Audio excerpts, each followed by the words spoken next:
A Tart with a Cart. The Lipstick Years begins Wednesday at 9 on BBC Two. This is BBC One, and the patients are lining up for Truder and the team in Vets to the Rescue.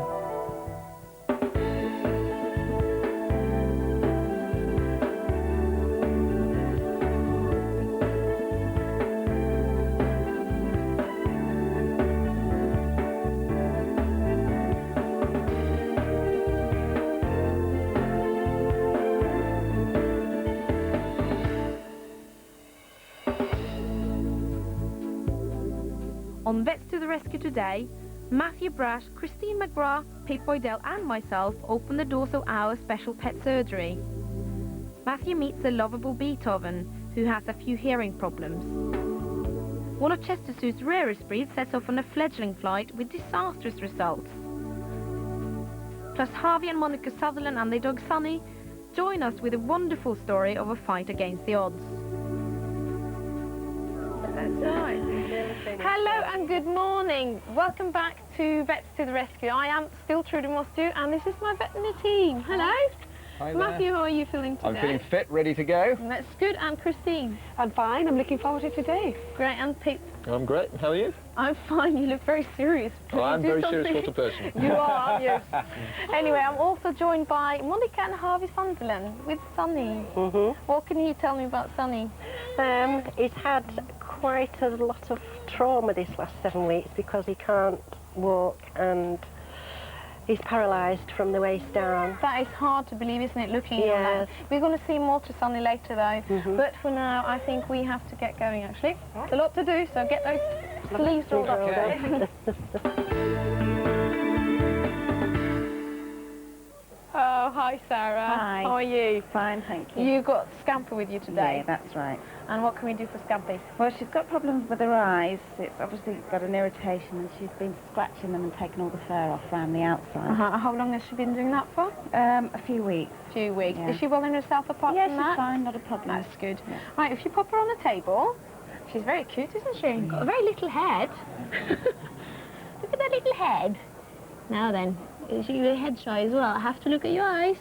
Is she eating all right? Yes, fine, no problem there. Oh, they're very sore, actually. They're very sore. Do you see any discharge at all? No, they don't water very much, but she does scratch them. So they're irritated? Yeah. Okay. Ooh. All right. Well, let me put some of these magical stuff in her eyes to just make sure that there's no ulcers there. So if you just hold her like that. Yeah. Support her bottom and hold her shoulders. It's great with this extra little pillow, isn't it? I should have one of those. Wouldn't look very pretty, though, I suppose. Unless you're a rabbit. Okay, good girl. This is just to outline the surface of the canal, just to make sure that there's no ulcers there before we decide on some medication. If she can... Oh, she's really holding her eye closed now, isn't she?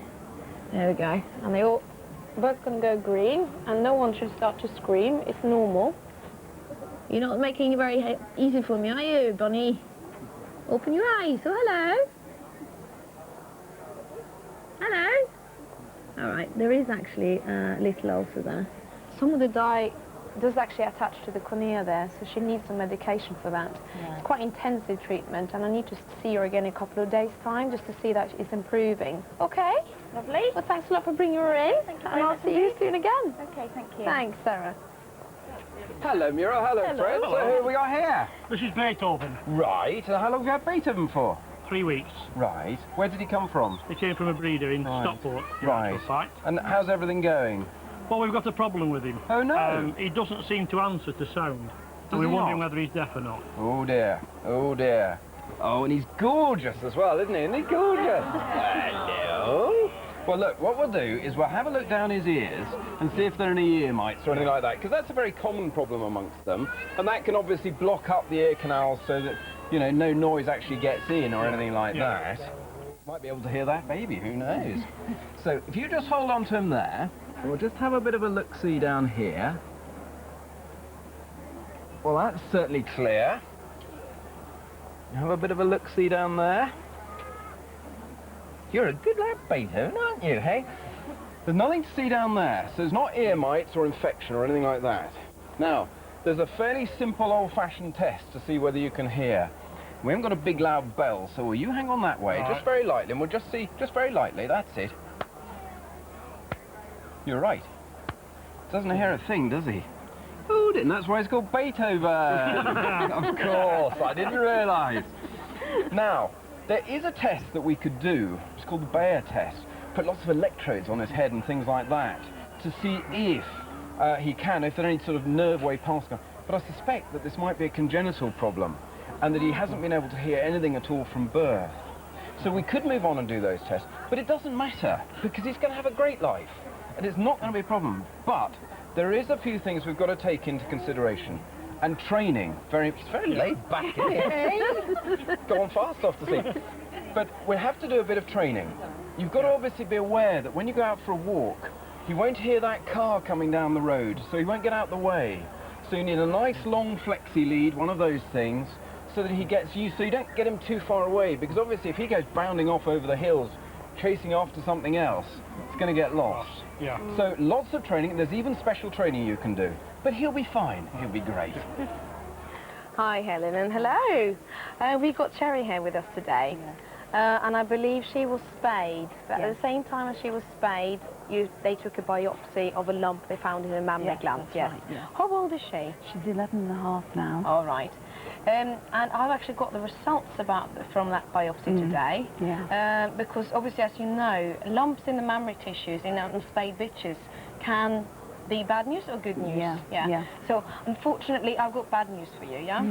Right. Yeah. It's not good news. It's a malignant tumour, and you need to remove all the other tumours now. Yeah. So once we feel she's recovered from the anaesthetic from having been spayed, she really needs to have a full mammary strip, as we call it, to take off all the mammary tissue. We should also take an X-ray of her chest to check if the tumours have spread to the chest. So is this the whole of the underneath, really? Well, what you can never be sure about is how far it's spread, you see. Okay, maybe if you can see here, we've got a little scar here where the biopsy was taken from, and there's some other lumps here and there, isn't it? I mean, obviously now she's a bit swollen because she's just been spayed, isn't she? Yes, that's right. And although they've taken a bit of the lump off there, and although if you only take that lump off, it doesn't mean that the cancer cells hasn't spread to any other places in the same place. So the safest is really to take as much as possible off. The report is also saying, though, that there's no, because they look at the lymphatic system as well, you see, on these histological preparations, and they say they can't see any cancer cells there. So that, in many ways, is a good news. But I would really, if she's first going to go under anaesthetic, she's 11, I would take all of it off and check her chest and see if there's any spread in her chest as well. I was just wondering, you know, what the sort of outlook is. She's an older dog. Well, I would say if we caught it early enough, she would be fine. She might, you know, she might just die of old age. That got nothing to do with this. But if we hadn't acted so quickly, she could have died of this cancer. Because this is very similar to breast cancer in people, you see. So you catch it early, the small lumps, then you'll be fine. Thank you, Trude. That's right. Hi, Aileen and Billy, and young Rex here, who's got infection in his jaw, as I recall, from the last few weeks. How's he doing? So he's doing fine since the antibiotics. He's gradually becoming eating more. Other than that, as you can see, he's still quite swollen, open, isn't it? Right, now what we want to do, because it's time to give him his antibiotics, you tell me that sometimes he opens his mouth just for his drops. Just for his drops, and that'll give me the chance to have a look in the mouth without too much stress, we hope. So let's see if he'll... Hello? Time for a drop? Come on, say ah. Here's a drop. Might have to use a bit of force here. Come on. Come on. No, I'm afraid we're probably going to have to actually force the mouth open and have a look. And of course, the jaws are a little bit on the fragile side, so we won't be very gentle with this. And I find that a lolly stick, which is wood and blunt, is actually very good for this. Come on. He's a lot stronger. Oh, he's very strong. Come on, come back. Stronger. I'm going to have a look at your jaw, whether you like it or not. There's good. Ooh. All right, I'm sorry, Rex. Good. Come on. Right. Ooh. I can only see a bit there, but there's still a lot of pus there. Okay, I don't want to push it too much. I'm sorry. So really, I'm afraid, as you're probably aware, it's a question of just keeping the antibiotics going. How long do you think he'll have to stay on the antibiotics then? Well, I'm afraid he's probably going to have to stay on antibiotics for the rest of his life. Really? Because this condition is unlikely to go away, and all we're doing is keeping on top of it, and it will probably ultimately be responsible for his death. How do you feel about that? I mean, obviously upset about it, but we can keep him going as long as we can. Oh, for sure. And I understand he's still actually mating successfully, isn't he? He is, yeah. So you know you're doing something right. Yeah. Excellent. Okay, long may it continue. And he's started feeding more, so... Is he putting on weight?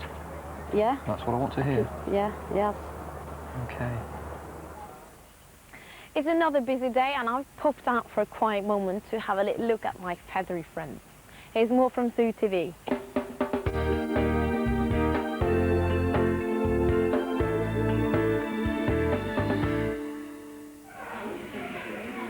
There's a problem for Anne in the parrot house. One of the young Cuban Amazons has flown into the glass window. It's not moving, it's not walking around on its legs at all. So we want to get the vet in to have a look at it as soon as possible and get it treated. I was flapping and I was really going round and round. The legs themselves feel okay. And no breaks in the bone. To feel it now. It's really high up.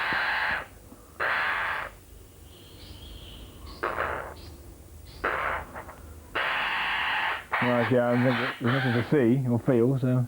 Right. Yeah. So it's not using his legs at all, is it now? The wings seem to be going, but the legs aren't. So it looks like a spinal injury, that does, really, yeah. Any other animal, so... Let's x-ray back. Okay. It looks very suspicious that there might be a damaged spine, which isn't good news, really. You may not see it on x-ray, it may just be a bruising, in which case we'll treat for some treatment for the bruising and see if she gets better, because she's a very rare animal and wants to be kept alive if possible. Over in the giraffe house, it's feeding time for some slightly larger animals. In charge of affairs today is zookeeper Dan. We're just putting up new browse. We give them about ideally 5 or 6 lots of browse a day. And this is what it looks like when they finish, but this is live. And if we give them something like willow that they really like, they strip the bark off as well. So we're just replacing it for the night. Well, it's what they naturally in the wild. They spend most of their day browsing off trees in the wild, and so it's as much to amuse them as it is to provide a source of nutrition. The potential killers, it's not that they go for you, but if they did, if you caught a full-blown kick-off one of these, then you probably wouldn't be around to tell people about it. But generally, they're amazing to work with. They're really calm. You've just got to watch them. They're easily spooked.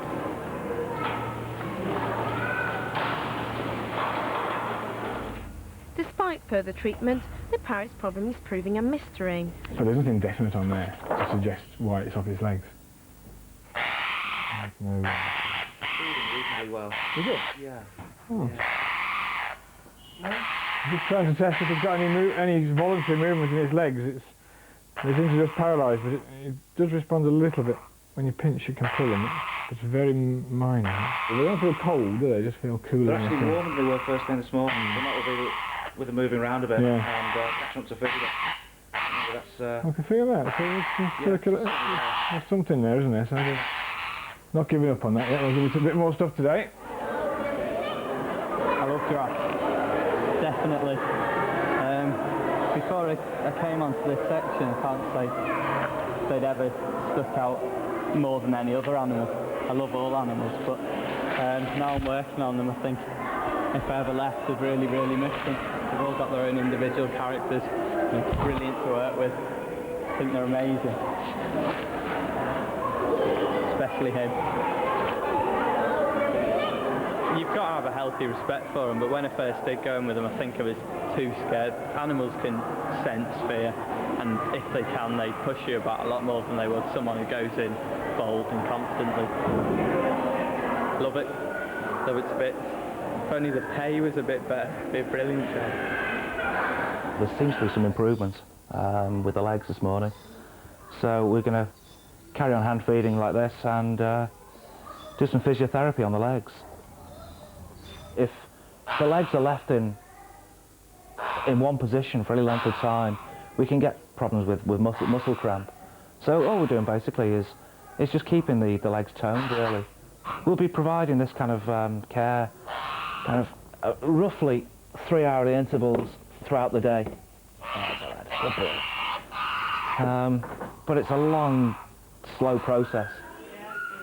Unfortunately, the parrot passed away overnight. Despite this loss, the zoo's breeding programme ensures the continued survival of these beautiful birds for all to see.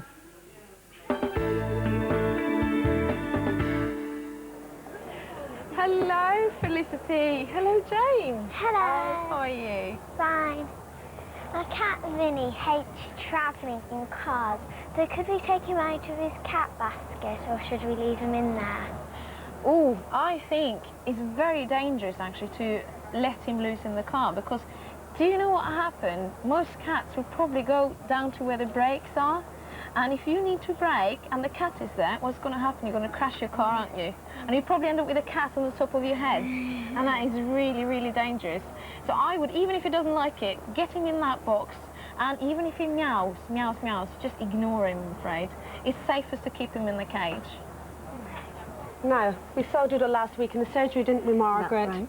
Yeah. And I was very concerned that she's got this condition called Cushing's disease. And if you just have a look there, Margaret, you can just see how pot-bellied she is. Can everybody see that? And also, if you look how scaly her skin is, and this hair, very, very, very thin. Now, I took some bloods from Doodle earlier on in the week. Now, I'm afraid I've got some bad news for you. She's got a condition called Cushing's disease, and this is an overproduction of cortisone, and it can be life-threatening for the patient. But it's not all doom and gloom, Margaret. No. It's not all doom and gloom at all, because we can treat this condition. And it's going to involve giving Doodle some tablets on a maintenance dose, but initially we have to sort out a loading dose to destroy the adrenal gland which produces the cortisone. And what I'd like to do today is start Doodle off on a medication for you. Now, this is a chemotherapeutic drug, okay? And it's got to be handled very carefully, so we do need to wear gloves.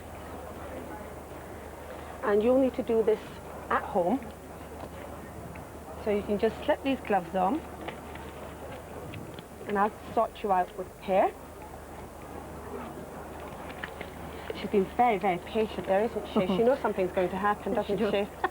There we go. And I've already got the right dose. Now, what I'd like you to do is to just steady Doodle there. There we go. It's all very... There we go. She's going to be very brave. Down we go. That's us. And a little rub of her throat. She's been an absolutely super patient. Margaret, do you have any problems with that at all? No, but before one was given a tablet, I've given it to her food. Right. I'm afraid you're just going to have to adopt that technique, the way I've shown you there today. Right, look. And if you have any problems, you can contact me at the surgery. Right, okay. right, thank you. Yeah. Harvey, Monica, hello. Hello. Hello. And hello, Pip. Who have you got here for me? Sunny.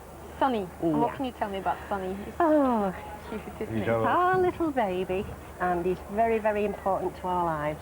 Very important. How long have you had him for? 3.5 years. So he's just, he is really just a little baby then, isn't he? Very much.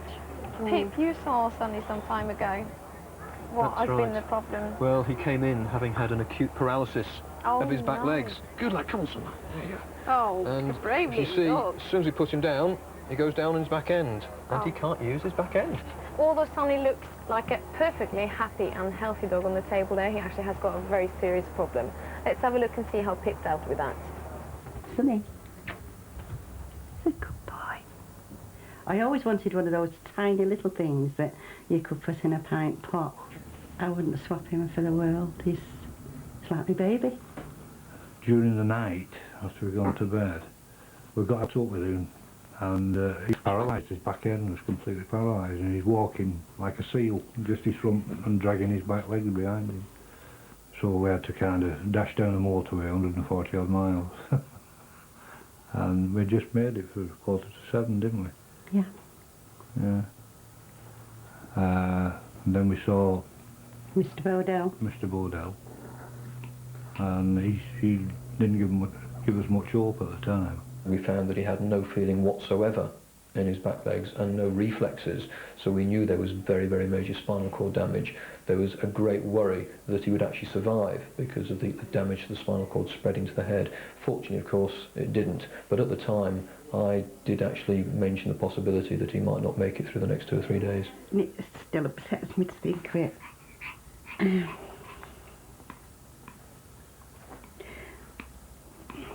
Because I almost lost him, you see. It's like, it's not like losing a dog, it's like a part of you, part of your family. And, excuse me, I'm sorry. I'm crying with happiness now because I've got him back. Because they were wonderful with him. They really were, they saved him. He's coming in today because we've managed to arrange for him to get a sort of wheelchair for dogs type of thing, which I hope has been fitted and he might be getting used to.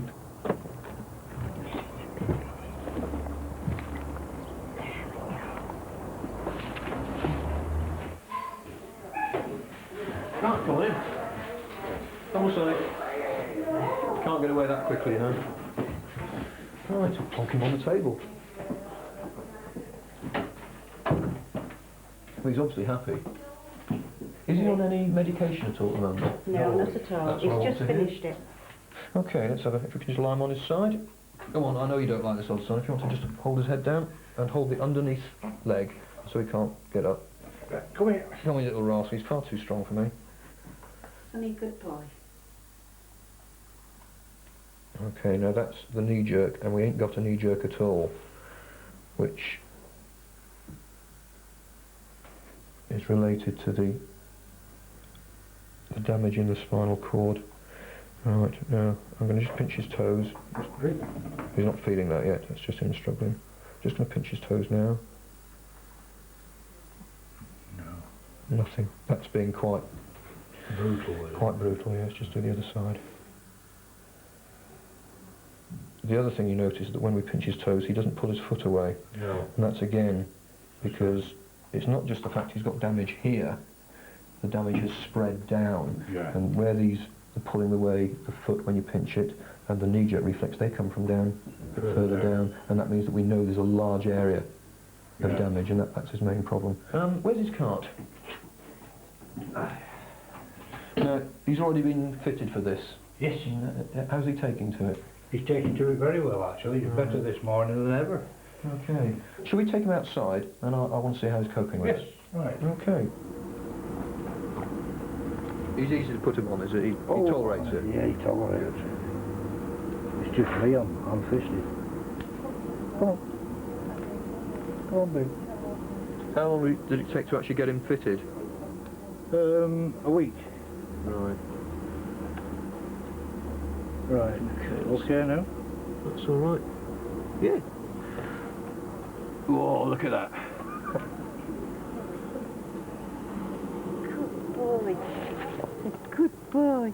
He's now a normal dog. You're right, he's got some back-end problems, but he's a normal dog, and you are to treat him normally. So when we go back, we'll get the vaccination. That's right. No mollycoddling or anything like that, you know. Okay.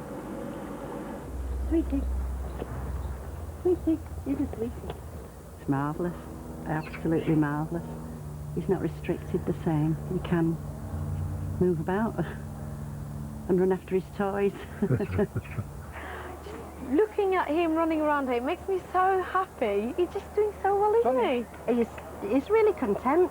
He really is. I must say though, Monica, watching you in the film, you were crying, and I know how it's like crying on film, you think. So I was really heartbroken by looking at how worried you were. I mean, that must have been awful when it happened. Well, we thought he was going to die. And what happened when you met Pip? I mean, what you saw in Pip, did you? Well, yes. I mean, we knew he wasn't going to walk again. Yeah. But that isn't the end necessarily. It isn't the end for people. Why should it be for dogs? Exactly. And he's brave. He's cocky. You know, he wants to play. He wants to get involved, and the cart can let him do that. As you can see, he's doing it. Yeah. And how does he actually cope home? I mean, how does he go to the toilet, for instance? People are going to wonder, how does he go to the toilet? Well, he seems to have a way of asking us, but he gets kind of stressed, and he runs backwards and forwards to the door and going round in circles on his little wheels, and that's then, when you know you then need we to know. go out. Then we know. Yeah. Oh, isn't that wonderful? It's been another great day here, hasn't it? And I noticed you've seen a lot of good cases, and I specifically noticed you, Christine, you were giving a dog a tablet. Yes, it was. It was Doodle, the Yorkshire Terrier. And his mum said she's got a lot of problems at home giving tablets. Yeah. But sometimes if you pop dogs or cats onto a table at home, it makes life a little bit easier. It does, and especially the cats with a towel I can use. So get those claws out of the way and make a little cat sausage. Get the But I think also, if you can start training them from a really early stage and put it as part of the puppy or the kitten training, so they're used to opening their mouth. Yeah. Because they need wormers, you have to give them worming tablets as kittens and puppies, so get them used to it right from an early stage. That's right, so rather and than also, giving them in the food in a way. well, yeah. remember, you might have to give them tablets when they're not eating. Exactly. When they're sick and so on. And the thing to remember is if you can't get a tablet down and you can't get any liquid medicine down, you can always pop them into the surgery. There'll be veterinary staff there, nurses there. Yeah, they'll always show you help, what won't to they? do. They'll always help. And I think that's probably the most important thing to learn from this, that don't be worried, give us a ring or bring the animals down and we will show you how to do it. But in general, you know, and we know it's not easy, but just get the technique right and you'll be fine. And that's what we've got time for today, I'm afraid. Good. And now, let's see what's on tomorrow's show. It's another dog day. Matthew gets more than he bargained for. And we also catch up with the daily goings-on of the Zoo in Zoo TV. And that's the next Vets to the Rescue. Well, that's it for today, I'm afraid. I'll see you next time. Bye.